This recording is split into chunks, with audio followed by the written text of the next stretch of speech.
Em nome do Pai, do Filho e do Espírito Santo. Amém. Bendito e louvado seja nosso Senhor Jesus Cristo. Seja muito bem-vindo aqui ao nosso pequeno videozinho, mais uma vez, aqui nas nossas redes sociais, do grupo de oração na Igreja de Santa de Virgens, RCC Santa de Virgens. Você pode nos acompanhar no Instagram e no Facebook, tá bom? Quero só lembrar vocês que hoje nós temos adoração ao Santíssimo Sacramento, lá na Igreja de Santa de Virgens. A partir das 18 horas, lá na Igreja de Santa de Virgens, adoração ao Santíssimo Sacramento. Então, vá adorar a Deus, né? Se você está ali nas redondezas, mesmo que não esteja, mas se o horário é bom para você, tire esse períodozinho, esse pequeno tempo, para ir adorar Nosso Senhor. E logo em seguida nós teremos nosso grupo de oração, tá bom? Então se junte a nós para clamar o Espírito Santo. Nós vamos dar continuidade, tentar dar continuidade às nossas conversas aqui sobre a alma humana. Né? No videozinho da quinta-feira passada, nós falamos um pouco sobre o que está no Catecismo da Igreja Católica. E eu quero dar uma dica a você, veja bem. Esse é o Catecismo da Igreja Católica. Não sei como é que está aparecendo aí para vocês, se está torto ou não. No final aqui do Catecismo da Igreja Católica, né, tem um chamado índice temático. O que é o índice temático? É um índice onde você vai vir aqui procurar o tema que você quer. Aliás, desculpe, é índice analítico, tá? Índice analítico. Que tem aqui, por exemplo, em ordem alfabética, vários temas. Por exemplo, abandono, né?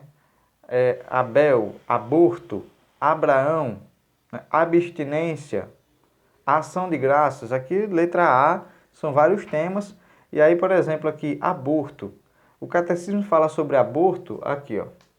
No número, aí ele está falando aborto. Tá bom? No número 2272, 2270, 2271 e 74. Então ele vai dando os números dos parágrafos que você depois vai procurar aqui, tá bom? É só uma dica para você usar o Catecismo da Igreja, poder tirar suas dúvidas. Mas, como nós estávamos falando, o Catecismo da Igreja Católica nos diz, lá no número 33, que a alma humana é uma semente de eternidade, né, que cada um de nós carrega em si. Né? Semente de eternidade que leva dentro de si, irredutível à sua matéria. Então, aqui, logo no início, existe essa semente de eternidade que Deus plantou em nós, que é a sua própria imagem e semelhança, como está lá no livro do Gênesis, capítulo 1, versículo 27.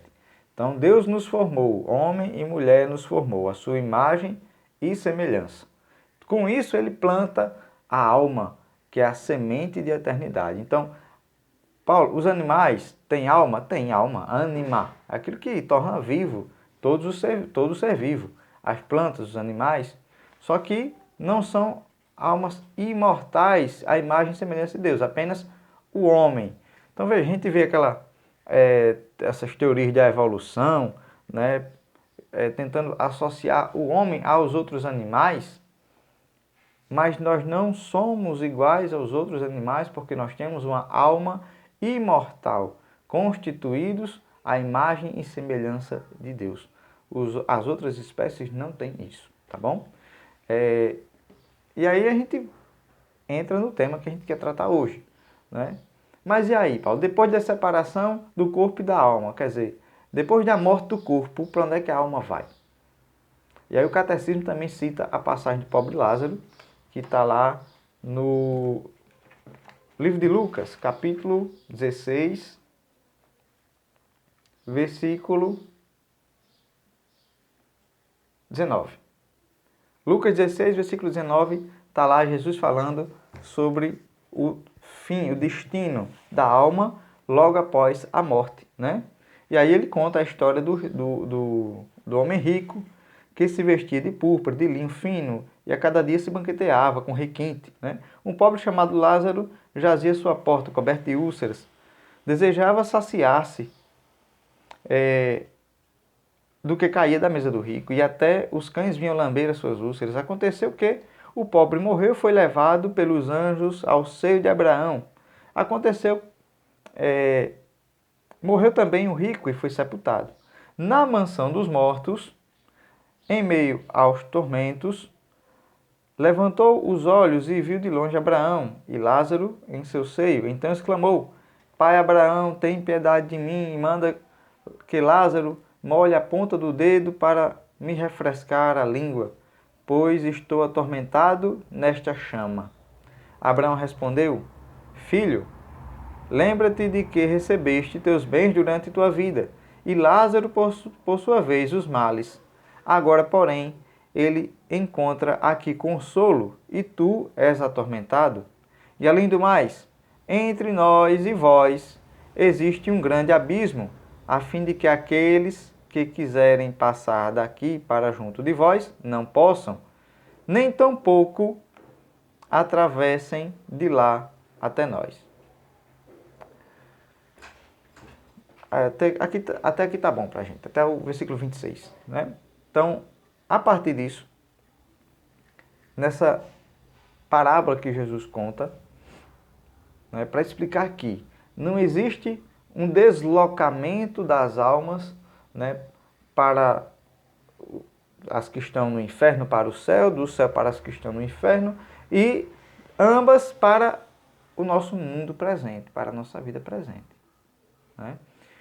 E aí, para colaborar com isso, eu trouxe aqui o Padre Gabriele Amorth. O Padre Gabriele Amorth, não tem uma foto dele aqui, mas vocês podem procurar aí. Padre Gabriele foi um grande exorcista, foi exorcista-chefe do Vaticano, instituído pelo Papa João Paulo II. Né? Padre Gabriele morou com o Padre Pio, né, durante 10 anos, né, no mesmo mosteiro. Então tem uma carga espiritual muito grande para nos passar, e todos os livros dele fazem muito bem para a nossa fé. E eu estou aqui com um livro, O Exorcista Explica o Mal e Suas Armadilhas. E ele, na página 34 ele diz o seguinte: Almas penadas, o que diz a Igreja sobre isso? Encaremos agora outra questão. Alguns afirmam que serem capazes de ver ou perceber tais presenças. Trata-se apenas de sugestões? Serão almas vagando pelo espaço? Será isso manifestação demoníaca? A esse respeito devem ter muita prudência e discernimento. Tais presenças, entre aspas, na literatura específica e na prática do exorcismo, fazem-se notar por uma extensa casuística. Existem pessoas, por exemplo, que se declaram ter sentido a proximidade, às vezes até física, de um antepassado ou de pessoas desconhecidas.